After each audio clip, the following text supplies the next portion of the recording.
Bonjour et bienvenue dans ce podcast. Nous sommes ensemble pour parler des nouvelles dispositions législatives entrées en vigueur en janvier 2022 et qui impactent les employeurs.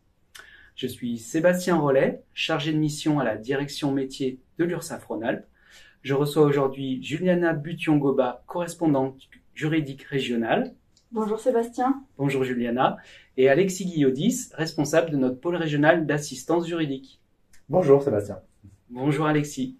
Nous allons parler ensemble de ces mesures phares. Au menu de ce podcast, nous allons évoquer 3 mesures de soutien aux entreprises, le maintien du régime social sur les indemnités complémentaires d'activité partielle, la possibilité d'imputer le reliquat d'aide au paiement Covid sur les cotisations 2022 et enfin, la loi renforçant les outils de gestion de la crise sanitaire du 22 janvier 2022.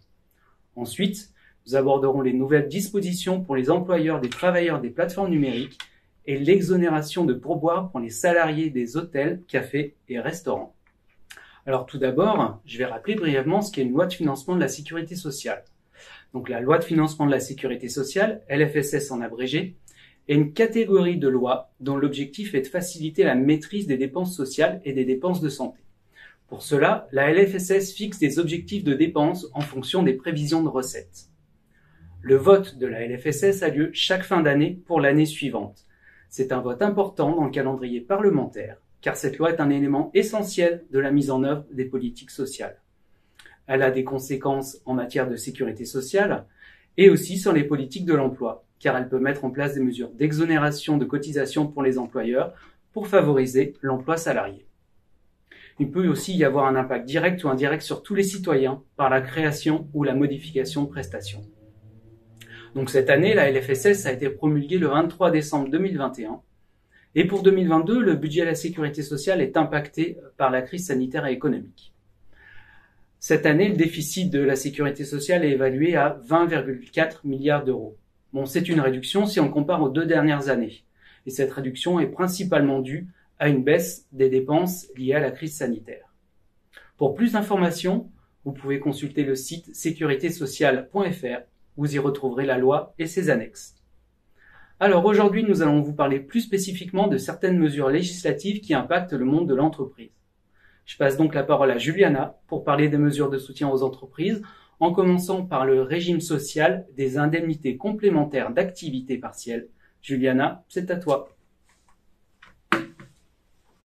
Merci Sébastien. Alors je vous propose d'attaquer ce tour d'horizon des mesures phares de la LFSS 2022 avec une première mesure qui s'inscrit, comme tu l'as dit, pleinement dans les mesures de soutien face à la crise sanitaire. Donc cette première mesure concerne le régime social de l'indemnité complémentaire d'activité partielle.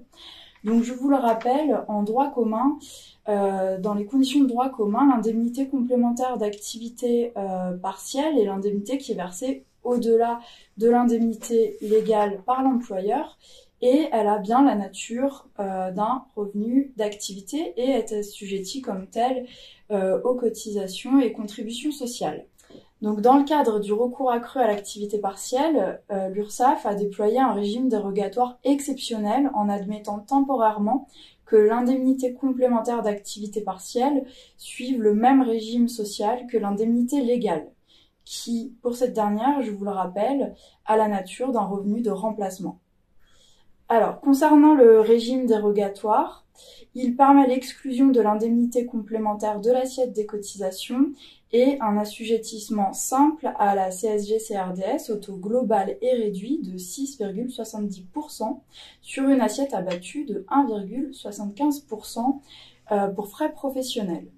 Ce régime dérogatoire concerne les périodes courant depuis le 1er mars 2020. Il s'applique dans la limite de 3,15 fois le SMIC horaire en faisant la somme de l'indemnité légale et de l'indemnité complémentaire. La part de l'indemnité complémentaire versée au-delà de ce montant est donc assujettie aux cotisations et contributions sociales comme un revenu d'activité. Ce régime dérogatoire est donc prolongé d'1 an par la LFSS pour couvrir les périodes d'emploi de l'année 2022. Nous allons passer à une seconde mesure phare qui s'inscrit également toujours dans le cadre de la gestion de crise sanitaire. Il s'agit de l'imputation du reliquat d'aide au paiement Covid sur les cotisations 2022. Donc je vous le rappelle, c'est la LFSS 2021 qui a instauré au profit de certains employeurs particulièrement affectés par la crise sanitaire une aide au paiement des cotisations et contributions sociales. Cette aide est égale à 20% du montant des rémunérations brutes dues au titre des périodes d'emploi qui vont du 1er septembre au 1er octobre 2020 selon le cas de figure et jusqu'au 30 avril 2021 ou bien si l'interdiction d'accueil du public a été prolongée, dans ce cas jusqu'au dernier jour du mois précédant celui de l'autorisation d'accueil du public. Donc cette aide au paiement est imputable sur l'ensemble des sommes dues au titre des années 2020 et 2021 après application de toute exonération de cotisation patronale. Nous avons également un dispositif mis en place par la LFR 2021, donc la loi de finances rectificative pour 2021, qui prévoit quant à elle la mise en place d'une aide au paiement de 15%, et il s'agissait d'une mesure d'accompagnement de la reprise d'activité et elle s'applique sur les périodes d'emploi de mai à juillet 2021. Cette aide au paiement de 15% est imputable sur les sommes dues au titre de l'année 2021. La LFSS permet donc l'imputation en 2022 du solde des sommes issues des dispositifs LFSS pour 2021 ainsi que le dispositif de la LFR 2021, ce qui n'était pas possible jusqu'à présent. Merci Juliana. Mais étant donné que le début de l'année 2022 a été marqué par une nouvelle vague épidémique, est-ce qu'il y a eu de nouveaux dispositifs d'aide aux entreprises? Plus exactement, il s'agit d'une réactivation des dispositifs d'exonération et d'aide au paiement. D'une part sur la fin de l'année 2021 en ce qui concerne les discothèques. C'est le décret du 31 décembre 2021 qui permet que les discothèques bénéficient de l'exonération et de l'aide au paiement au titre des périodes d'emploi courant du 1er novembre au 31 décembre 2021. C'est également pour les discothèques la possibilité de reporter les cotisations sociales en février. Et nous pouvons noter pour 2022 que c'est la loi renforçant les outils de gestion de la crise sanitaire du 22 janvier dernier qui a habilité le gouvernement à prolonger par décret les dispositifs d'exonération et d'aide au paiement pour les cotisants les plus impactés par la crise. Et ce pour les périodes courant jusqu'au 31 juillet 2022. Les dispositifs d'exonération et d'aide au paiement seront ainsi réactivés avec des modalités spécifiques. Merci Juliana, je comprends mieux. Donc après ce focus sur les mesures de soutien aux entreprises, nous allons aborder le sujet des travailleurs des plateformes numériques, puisque de nouvelles dispositions les concernent.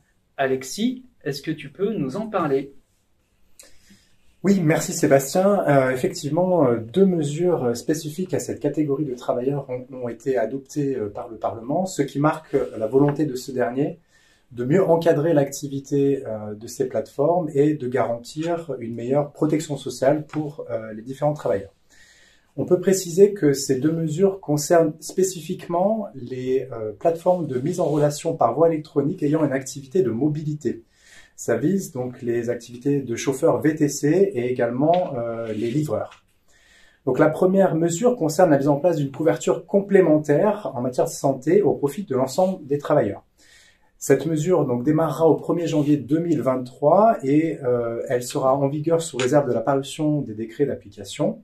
Et donc, selon cette mesure, les plateformes pourront proposer, ce n'est pas une obligation mais seulement la possibilité pour elles de proposer à ces différents travailleurs, donc des garanties collectives en matière de complémentaire santé. Dans ce cadre, les contributions des plateformes, également les cotisations des travailleurs, seront exclues de l'assiette des cotisations payées par ces différents travailleurs. La seconde mesure concerne l'affiliation des travailleurs des plateformes de mobilité ayant une activité réduite, c'est-à-dire ayant des recettes annuelles inférieures à 1 500 €. Ces derniers bénéficieront donc d'une option pour opter au régime général. Cette option s'exerce à compter du 1er janvier 2022 et elle a pour but d'éviter les situations de polyactivité et également de pouvoir agréger les droits sociaux de ces travailleurs lorsqu'ils exercent des activités dans ce régime. Au final, on peut préciser que les cotisations et contributions donc, seront calculées sur la base de leurs recettes diminuées d'un abattement forfaitaire qui sera fixé par décret. Et lorsque les recettes annuelles des travailleurs concernés dépasseront 1 500 € pendant 2 années consécutives ou 4 500 € pendant une année complète, l'option pour le régime général cessera d'être applicable à compter de l'année suivante. Merci Alexis, c'était très clair. Alors, dernier sujet à voir ensemble, les pourboires et les conditions dans lesquelles ils peuvent être exonérés de cotisations sociales. Juliana, je te repasse la parole. Merci Sébastien. Alors, je vous propose d'aborder une dernière mesure qui est l'exonération des pourboires. Donc, cette mesure, quant à elle, est contenue dans la loi de finances 2022 et elle concerne le secteur des hôtels, cafés et restaurants qui, comme vous le savez,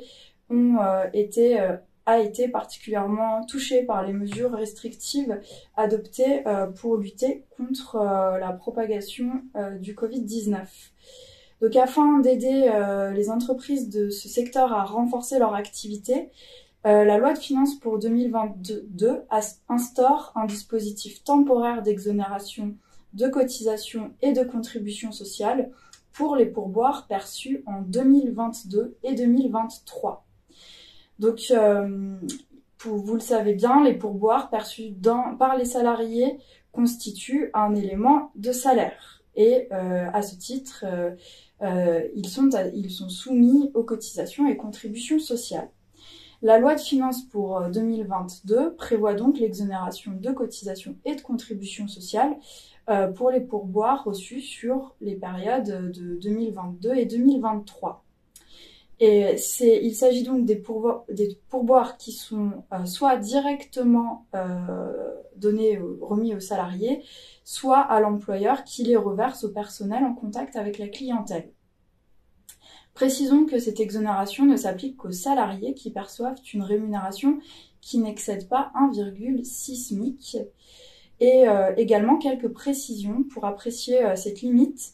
Il convient de se fonder sur la base de la durée légale de travail ou de la durée de travail prévue au contrat, augmenter des heures complémentaires ou des heures supplémentaires le cas échéant, sans prise en compte des majorations.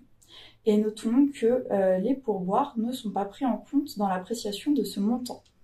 Merci Juliana, c'était très intéressant. Je crois qu'on a fait le tour des sujets qu'on voulait voir avec vous ensemble sur les nouvelles mesures réglementaires 2022. Donc merci à Alexis, merci à Juliana pour votre participation. Merci à tous d'avoir regardé cette vidéo et à bientôt.